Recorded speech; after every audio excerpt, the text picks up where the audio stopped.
So we have this architecture diagram.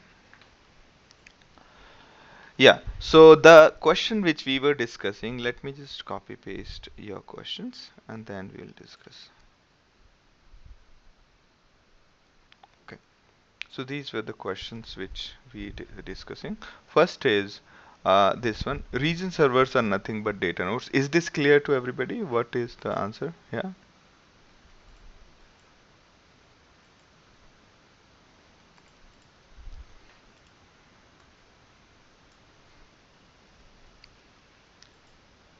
Basuraj, is that clear? This one? Should I explain again?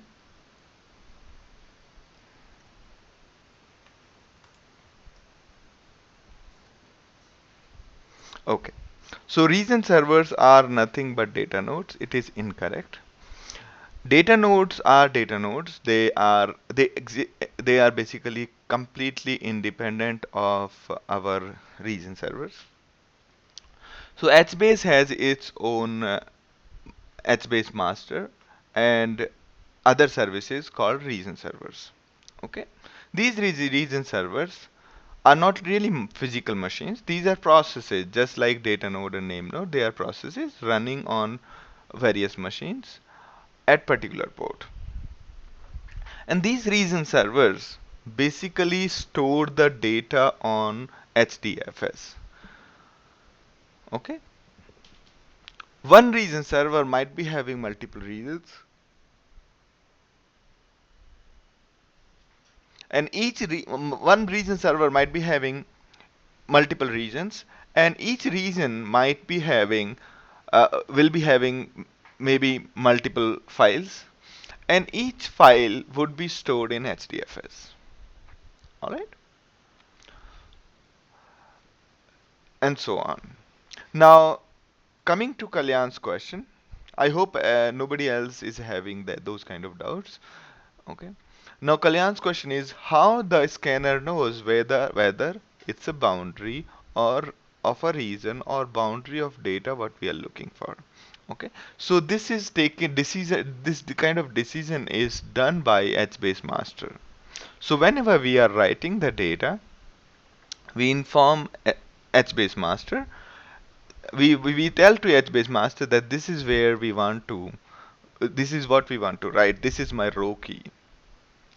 And HBase master directs us to the individual region server to write the data. And that region server basically converts the data into a serializable form and writes it to the HDFS. Now, the HBase master knows it well. Okay.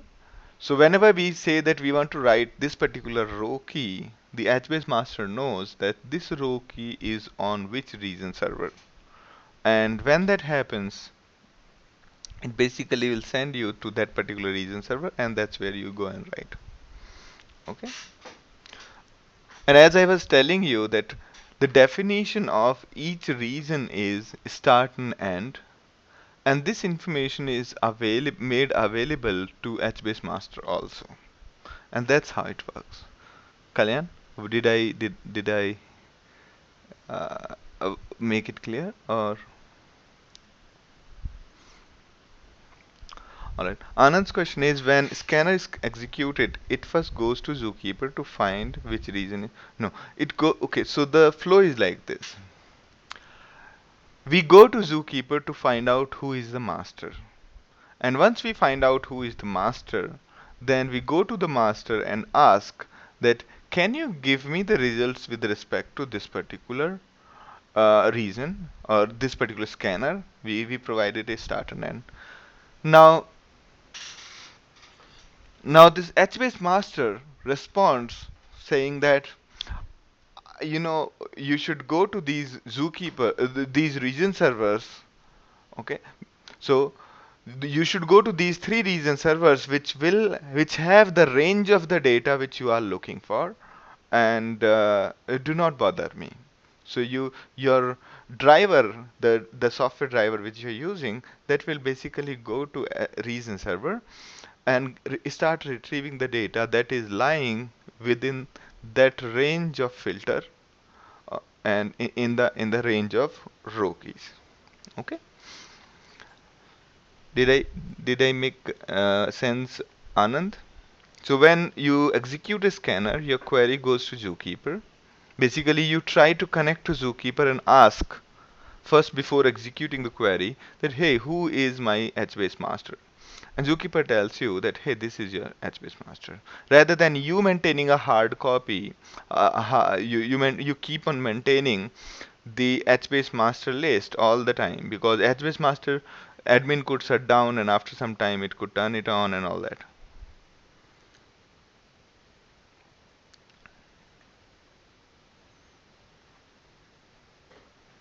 Okay, so that way. So you get hold of HBase master. HBase master knows about all the region servers. Okay, all it has starting range, end range. This is the region server. Starting end range. This is the region server, and so on. Srinivas says, is it possible to get to know how many regions are available at particular region servers through the logs or configured file? You can get it from HBase master. Okay, HBase master knows all about this. Okay, this HBase master. That is the role of HBase master, to keep track of which range is on which region server, which key. Essentially, it boils down to which key is on which region server. Okay? Why? Because the row keys in each region servers are sorted, and we know that start key and end key, and therefore, it's if you give in a key, it can quickly tell you which region is contained, which region is having what. Okay, make sense, Srinivas?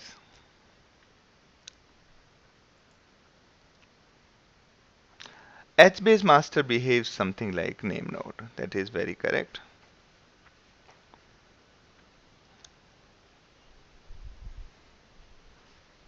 All right, great. So moving on. All right. So here is a little demo of, although it you should try it out, and yeah.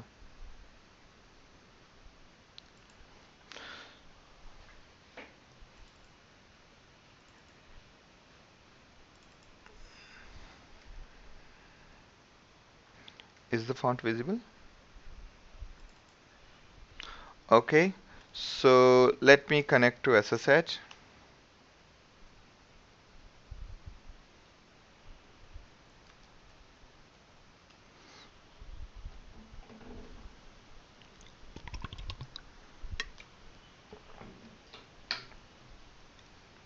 Okay, so this is my,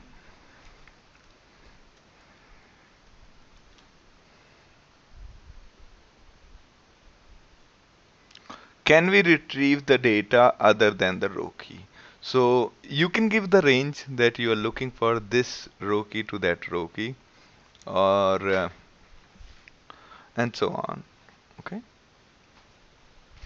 so row key is sort of sometimes required, or you can just scan the whole data. You can say give me the whole data from a region server.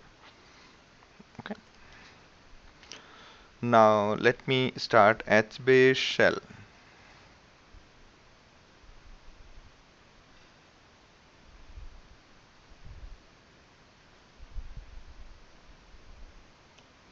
Okay, let me say,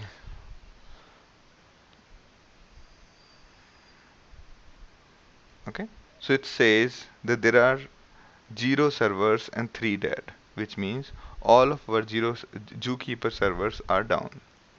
Okay, we need to check that first, because nobody is using zookeeper, and that is the reason why it start acting that way.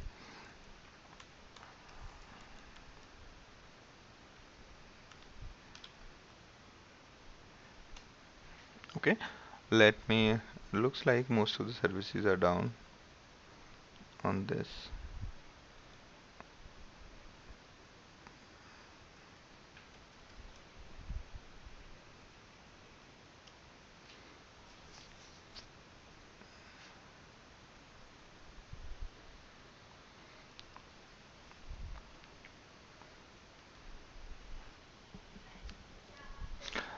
That is very correct, Anand.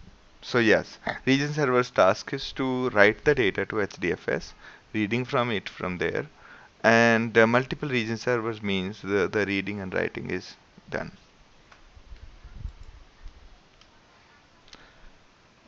So now is that okay, Manish? The font color and size?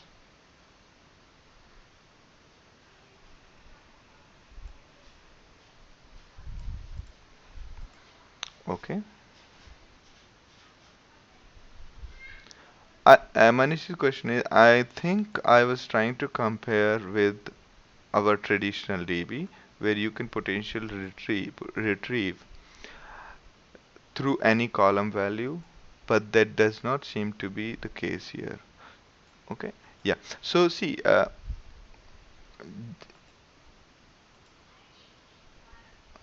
yeah. Now is a yeah, because there was some disturbance. All right. So okay. So we do basically in a traditional database, we could query on quickly on any column, right? Here, there is only, you can think of this table as a table in which only there is only a primary key on which there is index. Otherwise, there is no primary key. There is no other index. Okay. Now, whenever you have to query the data, then it becomes, full scan exercise. All right. If you have more indexes to create, you can create more tables and then query the data.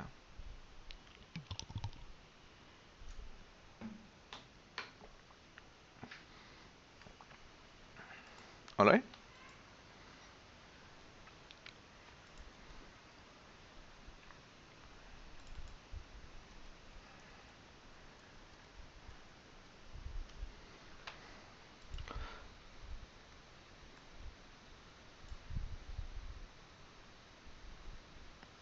Yeah, on the same data, you can create more table just to, so since it has only a single index on row key, it does not have index on others. So for others, if you want index on other columns where you are filtering very often, then what you can do is you can create a separate table in which the row key is that particular column on which you want index, and the value, the column is your usual row key data.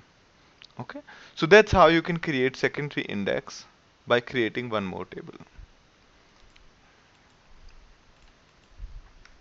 Okay.